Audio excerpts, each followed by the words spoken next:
नमस्कार दोस्तों, मैं किशन साहू स्वागत करता हूं आपको अपने YouTube चैनल पर।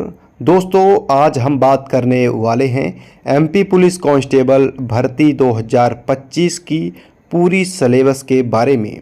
अगर आप भी इस बार परीक्षा देने की तैयारी कर रहे हैं तो ये वीडियो आपके लिए बहुत ही खास होने वाला है। मैं आपको यहाँ पूरा सिलेबस एक एक पॉइंट में आसान भाषा में बताऊंगा ताकि आपकी तैयारी सही दिशा में हो सके। तो चलिए बिना टाइम वेस्ट किए शुरू से शुरू करते हैं आज के इस इम्पोर्टेंट वीडियो को। दोस्तों, सबसे पहले बात करते हैं परीक्षा पैटर्न की। परीक्षा दोस्तों ऑनलाइन होगी, जैसा कि आप सभी को पता ही है। समय मिलेगा आपको मात्र 2 घंटा यानी कि 120 मिनट। इसमें कुल प्रश्नों की संख्या रहने वाली है 100 प्रश्न। हर प्रश्न 1 अंक का होगा यानी कि कुल 100 नंबरों का पेपर होने वाला है।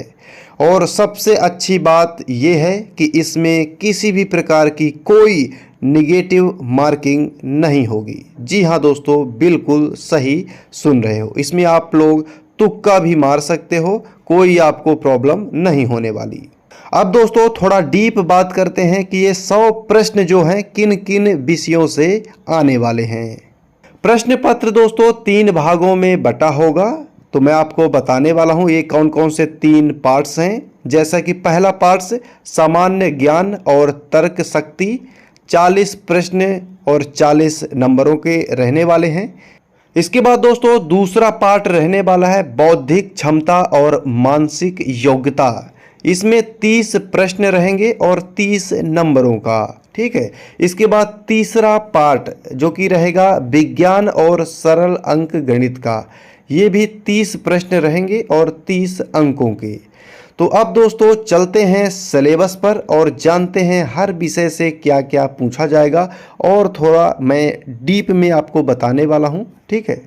तो दोस्तों जो कि पहला पार्ट रहने वाला है सामान्य ज्ञान और सामान्य अध्ययन का, इसके अंतर्गत कौन कौन से सब्जेक्ट रहने वाले हैं दोस्तों, जैसे कि दोस्तों भारत का इतिहास यानी कि हिस्ट्री से रिलेटेड, स्वतंत्रता आंदोलन से रिलेटेड। इसके बाद भूगोल से संबंधित आएगा, नदियां, पर्वत, जलवायु, संसाधन।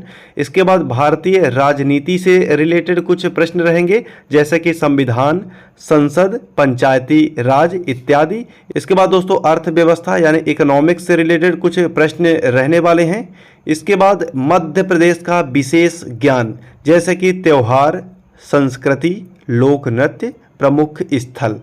इसके बाद दोस्तों साइंस यानी विज्ञान की सामान्य जानकारी और हाल के आविष्कार यानी रिसेंटली जो भी इन्वेंशन हुए हैं साइंटिस्टों द्वारा किए गए हैं, उनके बारे में आपको थोड़ा सा पढ़ के जाना है। इसके बाद राष्ट्रीय व अंतर्राष्ट्रीय समसामयिकी घटनाएं। अब समसामयिकी किसे कहते हैं? ये जो दोस्तों करेंट अफेयर्स जो हाल ही में जो डेली समाचार होता है ना, तो यही आपसे पूछा जाएगा, जो कि लेटेस्ट करेंट अफेयर्स होता है, उससे बहुत ही ज़्यादा प्रश्न बनते हैं हर एक एग्जाम में। इसके बाद दोस्तों सेकंड पार्ट में आएंगे हम तर्क शक्ति और मानसिक योग्यता यानी रीजनिंग एंड एप्टीट्यूड में। अब इससे रिलेटेड कौन कौन से जो कि सब्जेक्ट रहने वाले हैं, जैसे कि ब्लड रिलेशन, हिंदी में बोले तो पारिवारिक संबंध। इसके बाद कोडिंग डिकोडिंग और श्रृंखला यानी नंबर अल्फ़ाबेट सीरीज़, ये रीजनिंग के सारे प्रश्न हैं दोस्तों। इसके बाद चित्र आधारित प्रश्न, कथन और निष्कर्ष, स्टेटमेंट एंड कंक्लूजन। इसके बाद दिशा ज्ञान, घड़ी और कैलेंडर के सवाल, और डिसीजन मेकिंग यानी निर्णय क्षमता, इससे रिलेटेड आपके रीजनिंग से संबंधित प्रश्न रहने वाले हैं। इसके बाद दोस्तों नेक्स्ट पार्ट यानी कि लास्ट पार्ट रहने वाला है हमारा विज्ञान यानी कि साइंस का और सरल अंक गणित का। तो अंक गणित यानी मैथ से रिलेटेड इस प्रकार से टॉपिक रहने वाला है, जैसे कि प्रतिशत, औसत, लाभ हानि, समय व दूरी, समय व काम, अनुपात, समानुपात, साझेदारी, साधारण ब्याज, क्षेत्रफल आदि से संबंधित प्रश्न पूछे जाएंगे। इसके बाद विज्ञान यानी साइंस से रिलेटेड कुछ प्रश्न रहेंगे, जैसे कि भौतिक विज्ञान यानी फिजिक्स से इस प्रकार के प्रश्न बनेंगे, जैसे बल, कार्य, ऊर्जा, प्रकाश, ध्वनि। इनको आपको पढ़ के जाना है। इसके बाद रसायन विज्ञान, इंग्लिश में बोलें तो केमिस्ट्री साइंस, अम्ल, क्षार, धातु, अधातु, दैनिक जीवन में रसायन से संबंधित आपको जानकारी पढ़ के जाना है।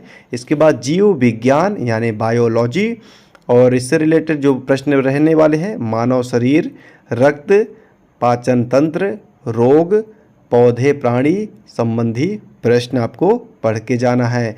इसके बाद पृथ्वी विज्ञान, इससे रिलेटेड प्रश्न बनेंगे पर्यावरण, प्रदूषण, जल वायु परिवर्तन इत्यादि, ये आपको पढ़ के जाना है दोस्तों। बहुत ही मैं पॉइंट टू पॉइंट आपको सिलेबस बता दिया हूं दोस्तों, इतना ही आपको पढ़ के डीप नॉलेज करके जाना है दोस्तों। इसके बाद दोस्तों जैसे कि आपको पता है रिटन एग्ज़ाम होने के बाद उसमें जो भी बच्चे क्वालिफाइड कर जाएंगे उसको अगला चरण यानी कि शारीरिक परीक्षा, इसको अंग्रेजी में बोलें तो फिजिकल टेस्ट के लिए बुलाया जाएगा। लिखित परीक्षा पास करने के बाद उम्मीदवारों को फिजिकल यानी फिजिकल स्टैंडर्ड टेस्ट पीएसटी और फिजिकल एफिशिएंसी टेस्ट पीईटी देना होगा। इसमें दोस्तों आपकी ऊंचाई यानी हाइट, छाती, पुरुषों के लिए दौड़ यानी रनिंग और अन्य शारीरिक क्षमताओं को जांचा जाता है। तो मेरे प्यारे भाई और बहनों, ये था एमपी पुलिस कांस्टेबल भर्ती 2025 का पूरा एक एक पॉइंट सिलेबस। उम्मीद करता हूँ अब आपकी तैयारी और भी बेहतर हो जाएगी। अगर आपको ये वीडियो अच्छा लगे तो लाइक, शेयर और चैनल को सब्सक्राइब करना मत भूलिएगा। और हाँ, कमेंट में ज़रूर बताइए कि आप किस विषय की तैयारी पर और वीडियो चाहते हैं। धन्यवाद दोस्तों, मिलते हैं अगले ऐसे ही वीडियो के साथ। थैंक्स फॉर वॉचिंग दोस्तों।